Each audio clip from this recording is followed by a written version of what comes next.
Hello, listeners. This is Kat, and welcome back to Put Your Hands Up Podfics. This will be the continuation of Sometimes All It Takes to See Is to Look. This will be Part 5, Chapter 5, entitled Let's Talk. The day finishes sooner than he'd like. The final bell goes off, and his students begin gathering their things when Shouta approaches Midoriya. Midoriya. The boy looks up from where he was shoving things into his backpack. Sensei? Come with me for a moment. His student gulps visibly and nods, finishing up packing his bag before standing. He waved to his friends who were looking at him with confusion, and gives them a reassuring smile. Shouta heads out of the room, Midoriya following behind, and leads to his office. It's a small, comfortable room, with a desk and a small couch and an armchair facing each other. Shouta gestures for a student to take a seat on the couch while he settles in the armchair. Midoriya sits lightly on the edge of the couch, backpack off and held on his lap with slightly twitching hands. Shouta settles his elbows on his knees, hands clasped in front of him, slightly leaning down so that he is level with the student. Relax, problem child. You're not in any trouble. I just want to discuss a few things with you. Shouta tries to convey his sincerity through his words. It seems to work, at least a little, because his student gingerly sets his backpack beside him on the couch and plants his hands firmly on his knees, gripping his pants slightly. His eyes, however, are rooted firmly to the floor and his head is tilted downwards. Okay, Sensei. Shouta leans back again, relaxing into the armchair. He tries to keep his voice steady and calm, free of any frustration. I've become aware of some rather concerning things about your past. Shouta sees Midoriya's shoulders tense and his hands clench tighter. What do you mean? Concerning? He asks quietly, almost a whisper. He believes that being straightforward will be the best way to get through this talk, since knowing his student, he will probably try to insist that nothing is wrong. Regardless, he wants to give the kid a chance to tell him on his own. Before I tell you what I found out, is there anything that you feel like I should know? From before UA or recently, it doesn't matter. His student meets his eyes briefly before flitting back to the floor. He shakes his head, hair bouncing with emotion. Shouta sighs. He guessed this would be the case, but it's no shame to hope. Midoriya. His head pops up with a squeak. Yes? Shouta looks pointedly into his student's eyes before he can look away again. At the eye contact, Midoriya begins to fidget with the cuffs of his sleeves. Why didn't you tell me you were quirkless until you were 14? He stiffens, hands abruptly stilling, gaze shooting back down to the floor. Shouta just waited, letting the kid mull over his thoughts for a moment, until he heard sniffling. Before he could get anything out to express his concern, however, Midoriya glanced up, panicked eyes looking up through newly wet eyelashes. Are you going to expel me? His voice was small, broken, and resigned, like he expected that to be the outcome. Shouta felt his face twitch with emotion out of his control. What? No. Kid, why would you think that I would expel you? Midoriya's lower lip quivered slightly, a few tears slipping over his cheeks. Why wouldn't you? I was quirkless after all. And you obviously don't like me much. He sniffed, bringing a hand up to swipe at his eyes roughly. First of all, you being quirkless before doesn't matter. I only would have wanted to know so I could help you. If I had known, we might have prevented you from breaking all those bones and permanently injuring your hand at the sports festival. And what makes you think that I don't like you? Which is not true, by the way. Midoriya just wraps his arms around himself, hands gripping the opposite shoulders tightly. You were going to expel me on the first day, and you always call me a problem child. Shouta puts his face into his hands and is unable to hold in a weary sigh. He didn't realize that the nickname used solely out of concern and endearment was causing his student anxiety. Midoriya, kid, I only give nicknames to students I like. I'm not calling you a problem with it either, just that trouble seems to follow you, which is not your fault. Shouta adds that in because he just knows that he would think it was his fault otherwise. It is a nickname used out of fondness and frustration, not at you, but at the people who seem intent on causing problems around you. If it makes you uncomfortable, I will not call you that anymore, okay? You can always tell me if something I do makes you uncomfortable.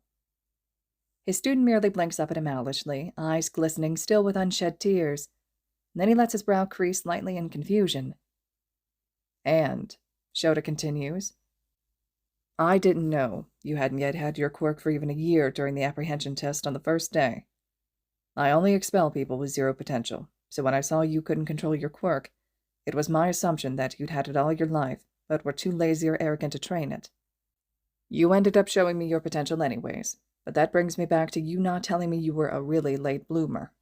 Shouta raises his eyebrow, but keeps his face neutral otherwise. Midoriya had begun fidgeting again, wringing his hands together, but his tears had dried for the moment. Well, the doctor I went to said it was because my quirk was too strong for my body. He took a shuddering breath. I started training a lot to get into UA, so I guess that triggered it? He ended in a question, eyes looking everywhere but at Shouta, biting on his lower lip nervously. Shouta pursed his lips. This kid was definitely hiding something. If not from the obvious way he's acting, from the fact that quirks just don't come in that late. It is a pretty good reason, though, he supposes, but for now he won't push it. There are more important things to discuss. Fine. So you were assumed quirkless for most of your life. He flinched at the word and slowly nodded. Shouta knew he needed to be blunt to get everything he knows out on the table so his student can begin to heal, but hell, this is hard. Shouta leaned forward, arms resting on his knees. Midoriya, I visited your old middle school. Another flinch, this time head shooting up to meet his eyes. Green ones wide and glittering wetly, dark ones filled with concern. Why? His student whispered. Shouta sighed. Kid, I've seen the statistics. I've seen the way you react to things here. It's obvious something happened in your past. You don't just pick these habits up overnight. Midoriya gnawed at his lip and brought his knees up to his chest, arms wrapping around them firmly. So, you need to know that the way you were treated in middle school was wrong. A small frown paints Midoriya's mouth.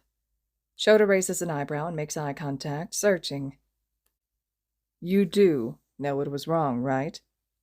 If he didn't even realize that what they were doing was terrible, this will be a serious problem. No, I know it's wrong. He trails off, looking very tired suddenly, and rests his chin on his knees. There's a new dullness to his usually verdant irises, showing weariness beyond 15 years. I was just used to it, I guess. Shouta clenched his jaw, angry all over again about how they treated such a bright child.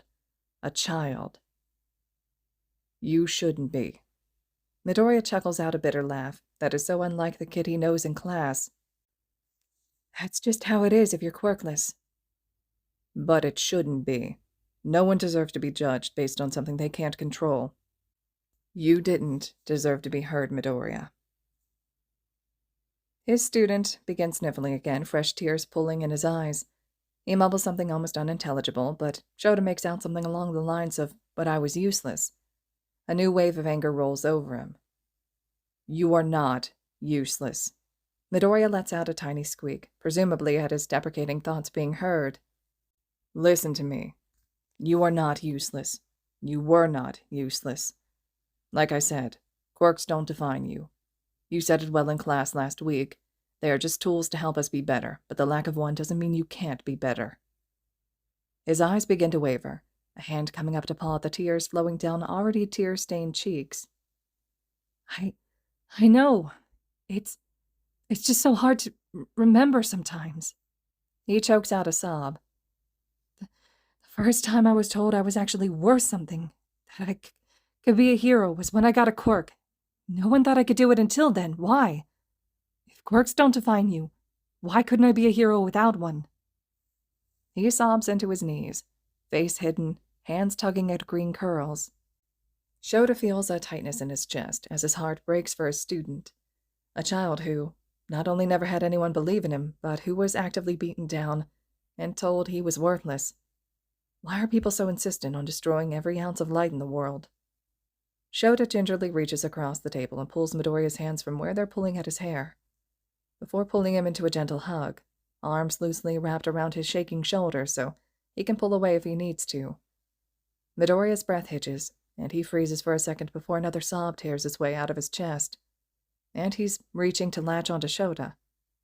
His student sobs into his shoulder, hands grasping his t-shirt desperately as Shouta reassures him. You are worth it. You are going to make an incredible hero one day. And if you had even a fraction of the determination and passion and kindness you do now, you would have been a hero without a quirk too. This only makes his student cry harder, but Shouta thinks it is partially from relief. They stay like that for a few minutes as Midoriya's frantic tears stem and breathing slows to an easier pace. He pulls away, scrubbing his eyes with his palms, and sniffs. Sorry for crying on you, Sensei. Shota's lips twitch up good-naturedly. That's what I'm here for. Midoriya puts on a tiny wet smile and lets out a small huff, drying his eyes almost completely with his shirt sleeves, now that the tears have stopped flowing. Hopefully for good, because his student's eyes are already puffy and red-rimmed. We have just a few more things to talk about now, so you can get home soon. Midoriya nods astutely, seemingly less nervous now that he knows Shouta isn't going to judge him for anything. That doesn't mean he's completely relaxed, however. He's no longer curled into a protective ball, thankfully, but he's still anxiously twisting at his hands. There's a strange look on his face, almost resigned, maybe even determined. This is about Kacchan, isn't it? Shouta raises a single eyebrow in light surprise. Of course, he knows Midoriya's smart, and could have easily figured out that he would mention his ex-bully, but he didn't think he would come out and say it so plainly. Yeah, that's the other main thing. Midoriya's hands hit the couch firmly on either side of him suddenly, as he sits up. Don't expel him, please. He deserves a chance to be a hero, and I just know he will be a great one. I get what he did was wrong, really, but he's gotten better since coming here. Having good teachers and friends has helped a lot. And it's been his dream since we were little, and I don't want to be the reason he can't live out his dream. What kind of hero would I be, then, if I was the reason he can't become a hero? Shouta blinks once, twice, before replying. First of all, you are in no way responsible for Bakugo's actions. Which means that what he did to you is his own responsibility, and he needs to be able to recognize that they were absolutely not okay. Midoriya opens his mouth as if to say something, but Shouta continues before he can. That being said, I don't plan on expelling him, even if he deserves it. He doesn't have zero potential, and obviously you don't want him to be, so we're taking that into account.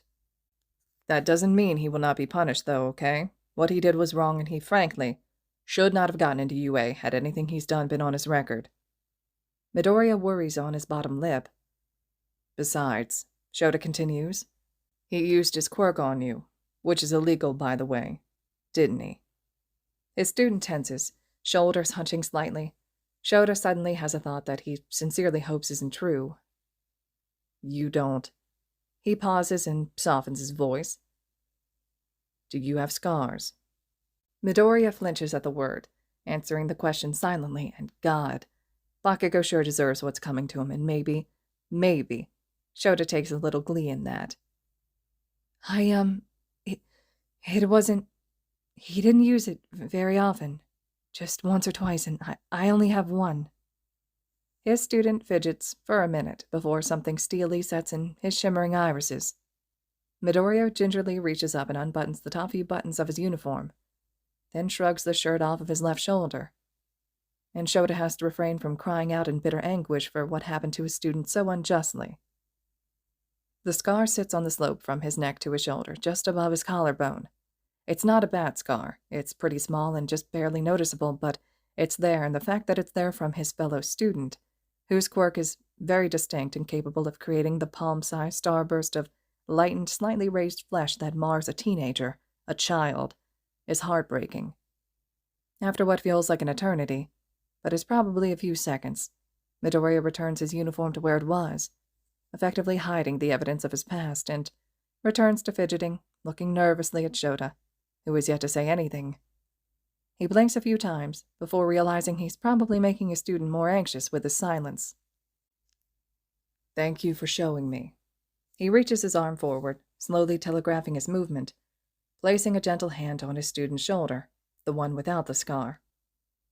It must have been hard, so thank you for trusting me. His student blinks rapidly, gazing up at Shouta with realization and fresh tears in his eyes. He swipes at his eyes before any can fall and whispers. Shouta thinks it's to himself, since it was almost impossible to hear. I do trust you. Huh. Shouta feels the corners of his mouth twitch up against his will and retracts his hand after a moment, intending to continue with the conversation. Midoriya blinks a few more times, effectively clearing his eyes, and sets a wobbly grin on his face.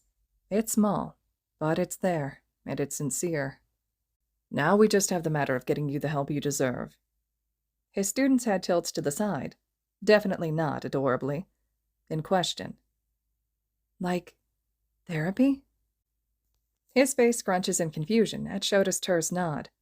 But I don't need therapy. He says it like a question, and that's probably enough to go off of. Shouta pinches the bridge of his nose. Therapy is not a bad thing, Midoriya. In fact, most pro-heroes go at some point. Really? Yes. It doesn't mean you're broken or crazy or not strong enough, or anything like that. It is simply a safe space to talk with a professional and heal. Midoriya's brow furrows, and he brings a hand up to rest over his mouth like he does when he's deep in thought. Shouta can hear the soft murmur of words, but can't make out anything specific, for a minute, before his student lowers his hand, face set in nervousness, but underlying with determination. I guess that could help. Shouta lets out a soft sigh. It would be a lot harder to help his student if he was adamant about not attending therapy. Shouta isn't a professional after all, and Midoriya has a lot of mannerisms. His self-sacrificial tendencies being the most worrying, that most likely stemmed from his long-term bullying that Shouta can't begin to comprehend how to help solve. Thank you. We will need to talk to your mother and find someone suitable to your specific needs. You can't tell my mom! Midoriya cuts him off, sounding agitated. Shouta's eyebrows ticks up. Why not? You just can't. I don't want to worry her. She's been so stressed out already, and I don't want her to have to deal with... He gestures vaguely to himself. All of this. Shouta purses his lips. So, he begins, putting a hand up in front of him to placate his student's rambling. I suppose it's safe to assume your mother doesn't know you were bullied. Midoriya has returned to wringing his hands nervously in his lap. He lets out a nervous chuckle. No? Shouta tilts his head forward and raises both his eyebrows in question. Midoriya waves his hands frantically in front of him. She just didn't notice. I always hid it because I didn't want to worry her, and since she worked a lot, it was easy to. And she was always worried anyway, since I was quirkless and couldn't take care of myself, which I guess was kind of true, and I didn't want to give her any more stress. He trails off quietly, looking pleadingly at Shouta, who was currently wondering how on earth a mother didn't notice her child's bullying. Not that noticing bullying would be easy, especially if the victim was actively hiding it, but from what he knows, the bullying had been going on for years, and was physical, and left a godforsaken scar. How did Midoriya manage to hide a wound that was severe enough to scar from his mother? Unless she didn't want to see. Shouta feels his eyes narrow. He doesn't want to make assumptions, and it's obvious that Midoriya loves his mother immensely, but the fact is concerning. Along with what Midoriya himself had said, that he couldn't take care of himself? Is that what his mother made him believe? That he was weak only because he was quirkless? That's not a healthy mindset to have about your kid, and it obviously greatly affected her child's self-worth. His student is still looking at him, worry twitching behind his eyes. Shouta sighs. Sorry, kid. We have to tell her at least about therapy. Since you're a minor. Midoriya's face falls slightly. But... Shouta raises his hand again, cutting him off. But we don't have to tell her any specifics that you don't want her to know, okay? The kid's shoulders loosen slightly, like a weight was lifted off of them. Okay, thanks, Aizawa-sensei. Shouta nods, and Midoriya looks directly into his eyes, green burning with something hidden. Really, sensei, thank you. No one has ever done anything like this for me before. His eyes are blazing. Shouta realized with hope, and the smallest flicker of newfound trust. Shouta lets himself smile this time, appearances be damned. You deserve it, kid. This should have happened a long time ago. Midoriya gives him a blinding smile, eyes shining, before launching himself into another hug. Shouta lets out a small grunt at the force of his student, but wraps his arms around small shoulders anyways. After a minute, Midoriya pulls away, still smiling but softer now, full of gratefulness and sincerity. He apologizes softly, to which Shouta simply shakes his head. There's no need to. Shouta allows himself to smile a moment longer before returning his features to their resting deadpan. Get going, kid. He stands and waves to the door. We'll talk with your mom later. His student nods slowly, rising and grabbing his bag to sling it over his shoulder. Bye, Aizawa-sensei. He waves and heads to the door, pulling it open before Shouta stops him briefly. Midoriya. He turns to look, questioning with a tilt to his head. If you ever need someone to talk to about anything at all, you can come to me, okay? I promise you won't be bothering me. He says quickly before his student has the chance to express concerns about such. Midoriya gives him a bright smile, eyes filled to the brim with emotion, before nodding and walking out the door. I know, Sensei. All right, listeners, this concludes Chapter 5 of Sometimes All It Takes to See Is to Look. Chapter 6 will be up next. I hope you all are still enjoying this fic. Let me know your thoughts or reactions to everything so far. And as always, thank you so much for listening.